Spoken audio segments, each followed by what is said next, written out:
No doubt about it, Christmas is a magical season. Short-lived though it may be, the Christmas spirit transforms our lives and communities each year in a way that no other holiday even seems to come close to doing. Back when all my children were young, which was the early 2000s, I had a realization about one particular Christmas transformation that I had never really thought about before. And that's the ability to talk and sing openly about real angelic beings that were involved in the affairs of humankind. So at that time, I opened my Bible, I did a bit of reading and research, and I realized also for the first time that in the Gospel according to Luke, the good doctor mentions 3 separate encounters with angels that are all critically tied to the birth of Christ. Now, before I tell you about the first one, let me give you just a quick bit of backstory for context. The Israelites were temple people. Their entire religious system revolved around the temple. It started with the tabernacle of Moses after the escape from Egypt. Now, this was essentially a large tent with 2 rooms separated by a massive curtain, the holy place and the most holy place, or the Holy of Holies. It totaled about 675 square feet, which is roughly 1/3 the size of the median American home. Solomon later converted the portable tabernacle into a permanent temple, and eventually Herod the Great rebuilt it in a standalone metroplex that was, get this, about 1.5 million square feet. To put that into perspective, that's about the size of 3 shopping malls or 2 baseball stadiums. Massive. Herod's temple complex was a series of ever ascending and ever restricting areas, sort of like squares inside squares. The very outer area was for Gentiles. The next area was for all Jewish people, and then the court of Israel, and then finally just for the priest. And by the time you get past the priest area to the actual temple itself, still with 2 main rooms, just like the tabernacle of Moses, you have this massive stone, marble, and gold structure that had 60-foot-high ceilings, and very few people could even enter or even get close to this temple.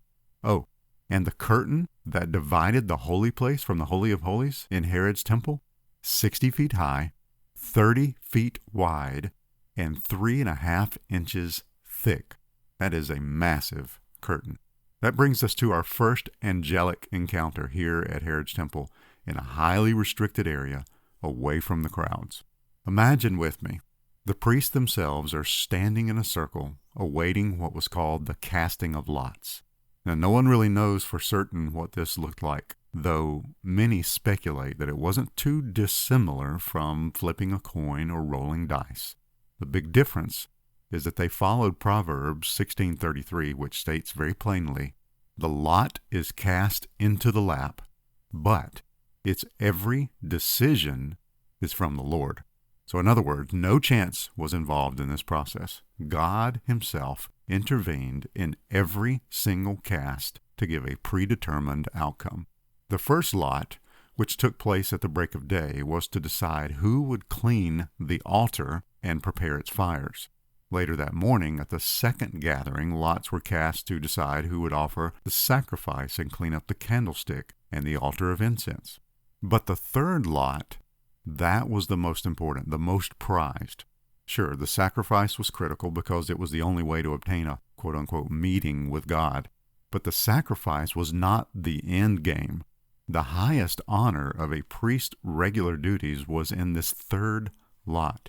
It was then that it would be determined who should have his prayers, like incense, Psalm 141:2, lifted up before the Lord in the holy place. Now Zechariah, who was a descendant of Abijah, and of course also of Aaron, the brother of Moses, was one of 18,000 priests at this time. And those priests were divided into 24 different priestly divisions or orders, and they rotated their duties. Now, with such a large number of priests vying for service, each division of priests were eligible for temple duty only about 2 weeks per year.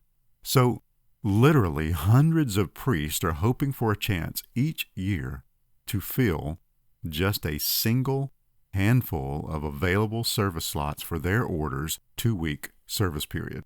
I already mentioned the first 2 lots that were cast. For this third lot, only those who had never offered incense upon the altar were deemed eligible.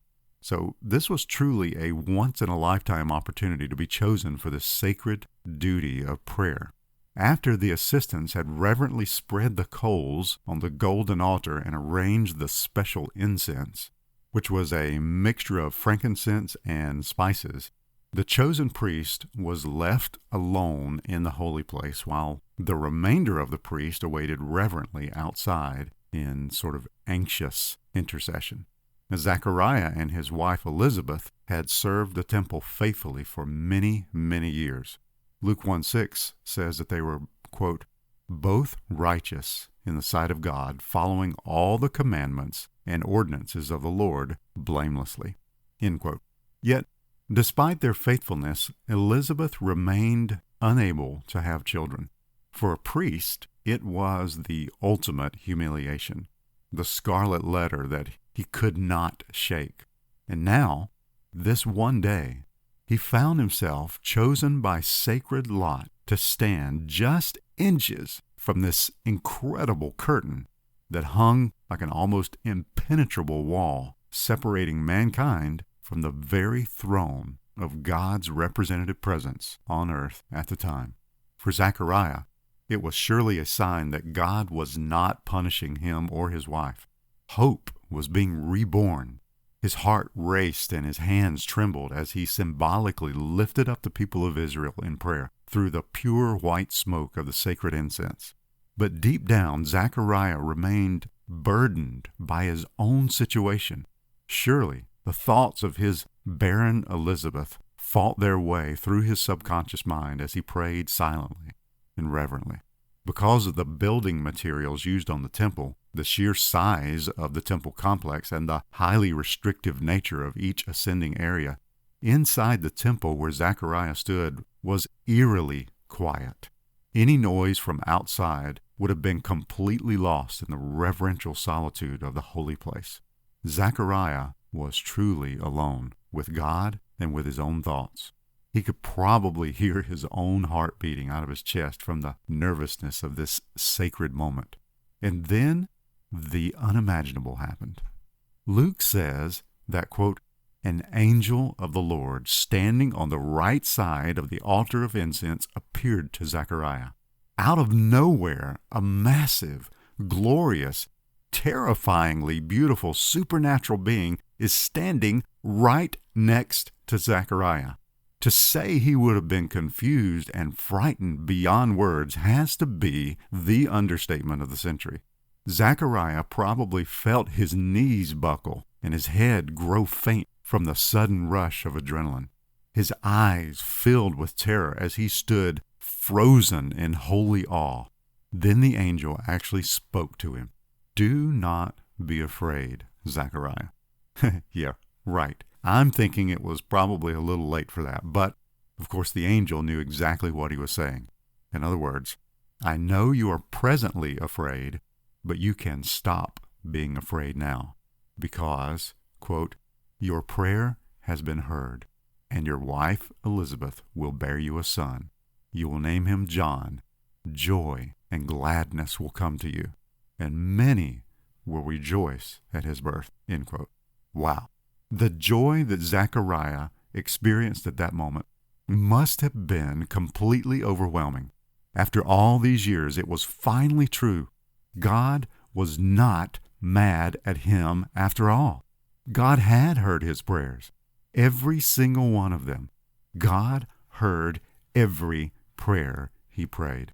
And now there would be a successor to his priestly line of Abijah.